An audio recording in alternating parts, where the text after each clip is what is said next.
Assalamualaikum warahmatullahi wabarakatuh. Nama saya Nur Iksan. Hari ini saya akan mempresentasikan strategi pemasaran internasional saya, yaitu membawa Unsalted Cassava Chips menuju Jepang. Unsalted Cassava Chips sendiri yaitu keripik singkong tanpa garam khas Indonesia yang akan masuk ke pasar Jepang. Produk ini saya rancang bukan sekedar cemilan biasa, tapi sebagai jawaban atas tren healthy food dan gaya hidup rendah sodium yang sedang tumbuh pesat di Jepang. Dan di perusahaan saya ini, tagline yang saya bawa adalah natural, healthy, crafted from Indonesian Gazette. Bagian daftar isi.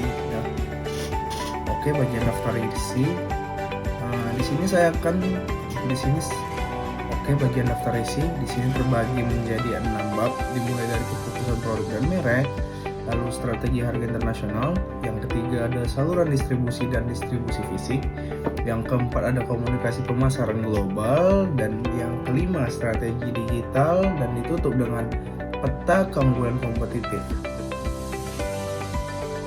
Kita masuk ke bab 1. Saya mengambil pendekatan adaptasi terukur, bukan sekedar standarisasi penuh, bukan juga adaptasi total. Yang saya ubah itu yang menyentuh regulasi dan kebiasaan konsumsi Jepang. Ukuran packaging saya kecilkan menjadi 70 gram dengan single serving, dan rasa garamnya saya hilangkan penuh. Dengan kondisi Jepang yang sangat mereka tahu akan bahayanya tinggi sodium terhadap makanan, dan irisan singkong tersebut juga saya tipiskan supaya teksturnya lebih ringan, dan tentu labelnya saya sesuaikan dengan food labeling act mereka. Tapi one thing for sure yang saya pertahankan total adalah bahan baku singkongnya, karena justru itu yang menjadi diferensiasi saya, sesuatu yang belum ada di rak snack Jepang. Melalui identitas merek saya yang saya bangun di atas 3 pilar. Yang pertama health positioning, and yang kedua origin story, yang terakhir adalah dengan kami membungkus kemasannya dengan premium ala-ala Jepang. Baik, bisa dilihat di sini, ini desain kemasan yang kami rancang. Saya sengaja pakai standing pouch food grade dengan ziplock resealable, warna netral hijau, krem putih, supaya kesannya tetap kelihatan natural, tetapi tetap looks-nya premium kan. Karena konsumen Jepang itu menilai kualitas produk dari kemasannya dulu.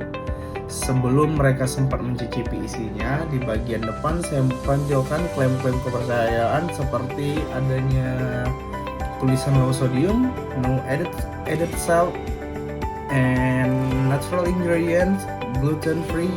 Di bagian belakang saya lengkapi semua yang diwajibkan regulasi Jepang.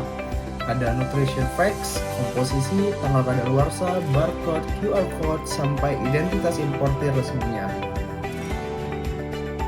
Di sini kita masuk ke harganya.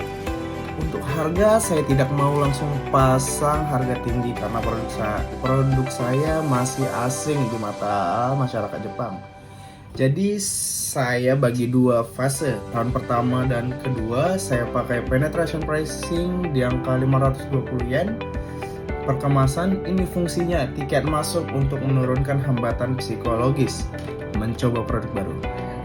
Begitu brand saya sudah dikenal dan dipercaya, di tahun ketiga saya mungkin akan menaikkan ke value based pricing di kisaran 580 yen sampai 620 yen.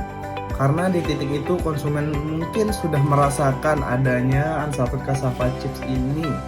Dengan nilai kesehatan yang kami berikan, mungkin mereka lebih more interesting. Di sini mungkin saya akan sedikit menjelaskan tentang biaya produksi dari awal, di mana biaya produksi per unit 70 gram mulai dari bahan baku, kemasan premium sampai QC totalnya sekitaran 25.000, setara 227 yen. Dengan target margin 32%, sehingga harga ex factory saya di 300 yen.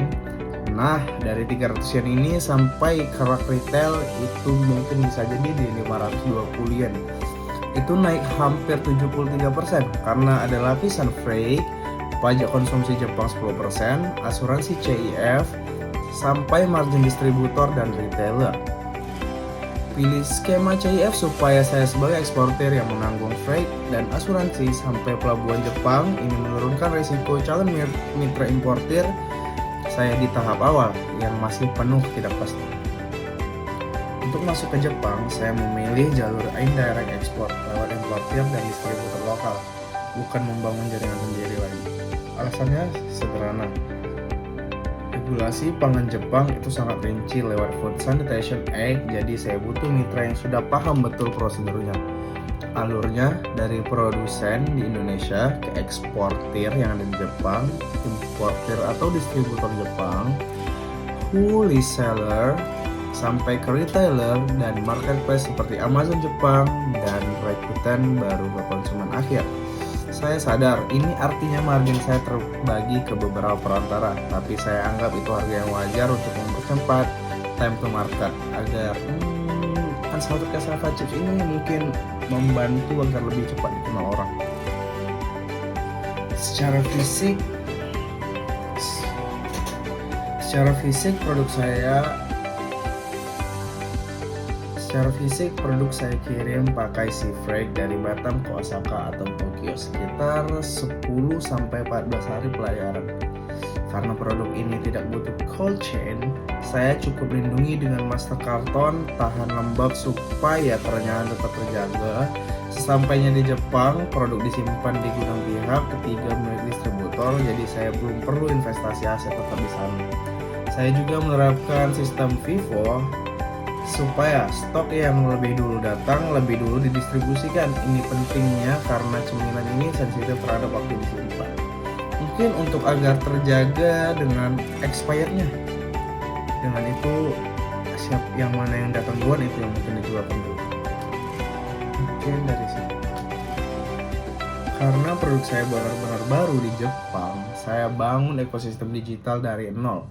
Website bilingual, Instagram untuk citra visual, dan Line official account sebagai kanal loyalitas karena itu aplikasi pesan paling dominan di Jepang, dan storefront di Amazon Jepang serta Rakuten. Semua ini saya susun mengikuti funnel dari awareness, consideration, conversion sampai loyalty supaya perjalanan konsumen dari produk sampai jadi pelanggan setia itu tidak terputus di tengah jalan. Karena yang paling penting adalah loyalty customer. Kalau saya lihat kekuatan produk saya Singkong itu bahkan yang benar-benar baru buat konsumen Jepang. Produk saya bebas garam dan MSG, dan saya dapat tarif preferensi dari JEPA. Kelemahan produk saya yaitu brand saya yang masih belum dikenal masyarakat Jepang dan skala produksinya masih kecil. Peluangnya besar karena pasar healthy snack Jepang diproyeksikan tumbuh dari USD 3, miliar ke 7,5 miliar di 2035. Dari sisi Porter's Five Force, tantangan terbesar saya ada di daya tawar pembeli yang tinggi dan ancaman produk disubstitusi keripik seperti edamame atau rice cracker. Jadi diferensial saya harus benar-benar kuat. Jadi kesimpulannya saya mengambil strategi fokus differentiation. Saya tidak bersaing lewat perang harga tapi lewat 4 hal. Yang pertama bahan baku yang unik, yang kedua adalah profit nutrisi yang sehat, dan yang ketiga kemasan premium yang adaptif dengan pasar Jepang. Dan harga strategis di 520 yen yang mengisi celah antara produk massal dan produk premium impor. Roadmap saya cukup jelas, tahun pertama dan kedua fokus bangun trust lewat distribusi selektif, tahun ketiga ke atas ekspansi ke convenience store nasional, dan jangka panjang saya ingin diversifikasi ke umbi lain sekaligus replikasi strategi ini ke pasar Asia lain seperti Korea dan Singapura. Oke, terima kasih atas perhatiannya. Maaf bila ada salah-salah kata, dan terima kasih juga untuk Miss di semester 4. Sampai jumpa di semester selanjutnya.